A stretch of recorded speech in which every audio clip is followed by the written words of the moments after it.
It's interesting. It's been a quieter start in AJ's return to full-time Mm-hmm. Xfinity competition. You see him down there in 18th place. And again, he won 2 regular season championships with Kaulig. He made the championship 4 in 2021. Shockingly didn't make it in 2022. That was like Kevin Harvick missing it in 2020 with how remarkably consistent he was and how many races he won, but he just did not have a good round of 8 and unfortunately took him out of contention there. But Phoenix, I feel like, has never been one of his stronger tracks. That's why I would be a little bit hesitant to pick him for the championship if he were to make the championship 4 again, which I have no doubt he'd be very capable of. But an interesting dynamic at Kaulig this year. He's got a new teammate in Shane van Gisbergen, as Adam mentions here in the chat. Second top 10 finish this year. He's done quite well so far.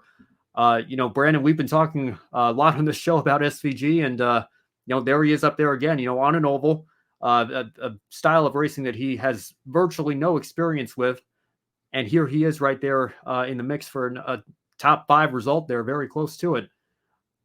I don't know. I mean, we've put these predictions out here before. You're starting to think maybe the possibility of SVG winning an oval race is very real right now at Kaulig Racing. Yeah, for sure. Yeah, wouldn't put that past him. I think he's learning at an exponential level. And, I mean, heck, we could see him winning at Martinsville or something. I don't know. The way he's positioning himself there. Thank you, Adam, for that. Yeah, second top 10 finish of the year. You can't overlook that.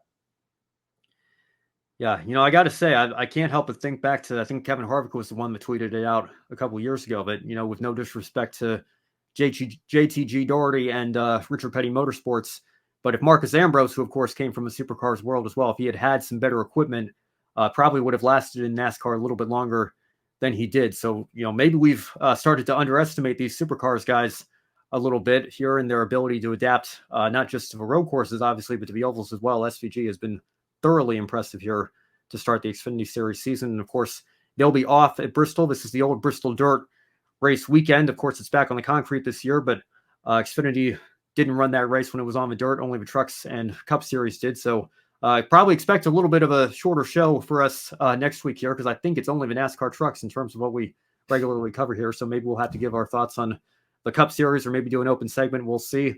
But Xfinity is off. But as you mentioned, Brandon, next race is a road course. So I think it could be a battle between those Kaulig teammates, Van Gisbergen and Allmendinger, for that race win.